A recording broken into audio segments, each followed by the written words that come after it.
there's this problem, and we have the solution. Only we have the solution. Everybody's like, there's a problem. All right, let's party, guys. We have got a guest, as you can see, Mike Harlow. Welcome to the party. For those who may not know who you are, who are you? What do you do? And where can people find you? Hey, my name's Mike.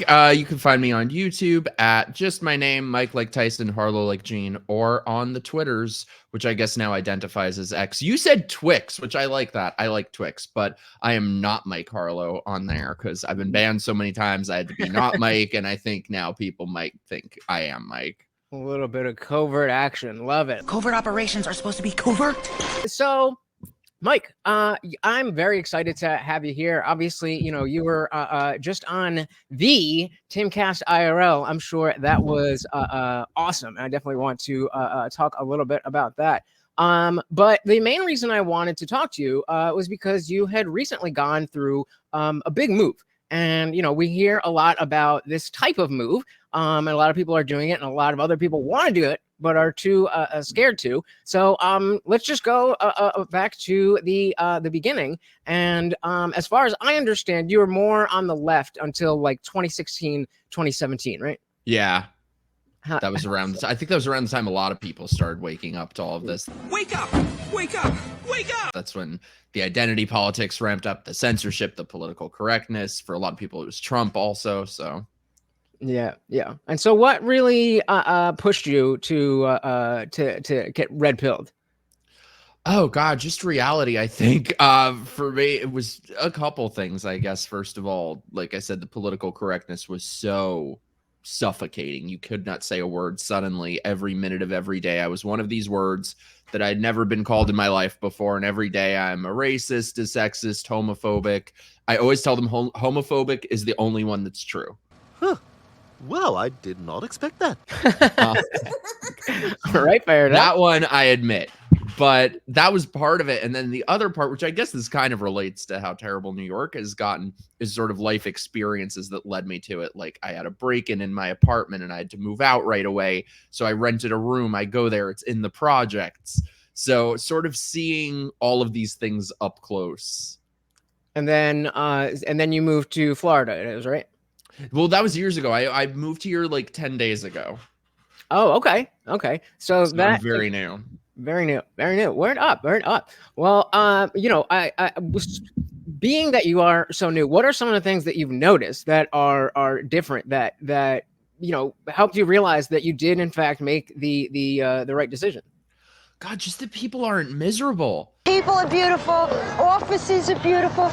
Like you see eyes and you see smiles and you see people who aren't hating life. And I was just saying to my friend that I'm staying with here, it's so crazy walking down the street and not seeing piss running down it, or not seeing shit, or Yeah. And you'd think that that's something that would go without saying. And for a long time, it did. You would expect not to see piss and shit all over the streets in any city. And then slowly that changed. And did you want to move for a long time, or was there some big thing that happened like with the apartment that was like, all right, enough is enough?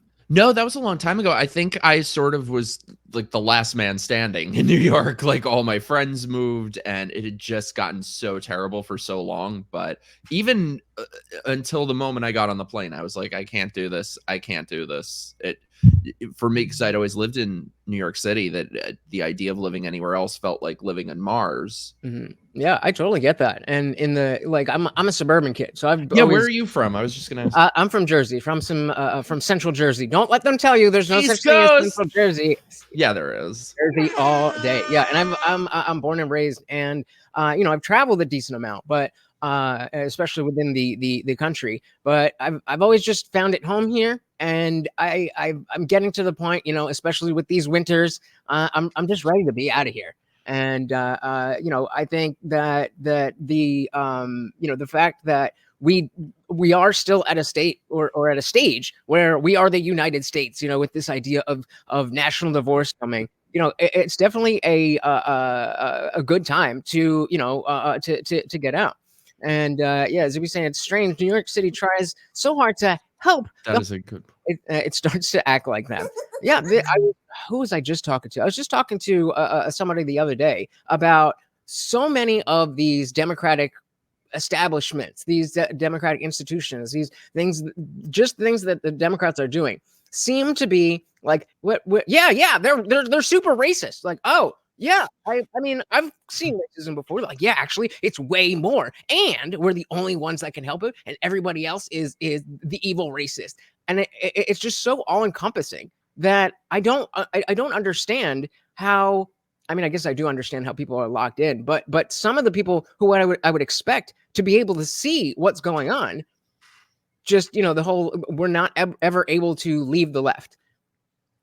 I think a lot of them are in too deep at this point, because I Mhm. mean, once you've people disconnected from their families, especially in 2020, people disconnected from their families and cut off their friends and have splintered relationships with their children or their parents or their spouse. So what are they going to say at that point? Like, oops. Yeah. I mean, they should, but I think that takes some humility, which the average person might not have. Yeah. Is Jersey, by the way, like a little bit better off, or has it gone to shit as much as? Well, again, being more of a suburban kid, there's a lot more of a mix. Like the cities in Jersey are not great at all. Like But Newark. yeah, like Newark, Camden, Trenton, Camden. but yeah, who voted number one, I think number one most dangerous city in the country, Camden, New Jersey, as of, I don't know, a few years ago. I don't know. I doubt that's still the case. Shout out to Leah Cole. Welcome to the party. Said hello to the Indian Jesus and Mikey. Thank you so much for having Mike Harlow on your show. You've got someone truly amazing and special on today. Indeed. I'm overrated. Shout out to Leah Cole. Thank you so much, Mike, for being here. Thank you for having me. By the way, parentheses, I just have to say, you have the most epic voice. Like, have you been a radio announcer? If not, you need to be. Nope. No, I think it just came from just talking a lot. I didn't always have that. I know exactly what you're talking about because it's something that I kind of have to put on, and it's become more natural over the years. But I mean, specifically, I remember like my my college orientation. I was going in, and I'd always been the shy, quiet kid. And I was just like, I'm not going to do that here. I'm going to, this is a fresh start and whatever. So I went in and I just acted like I was always some confident person. And there was something that in me that I didn't know that I could, kind of turn on. And then ever since then, I'm like, oh, okay, this is a little bit more fun. I feel a little bit more like me like this. And been me ever since. And it's definitely, pushed some people away. But as you can see, screw them, basic bitches. Exactly. We got the right kind of people here. Thanks so much for watching, guys. If you enjoyed that clip, check out the full live stream link in the bio and catch me live every Monday, Wednesday, Friday, 8 p.m. Eastern. See you there.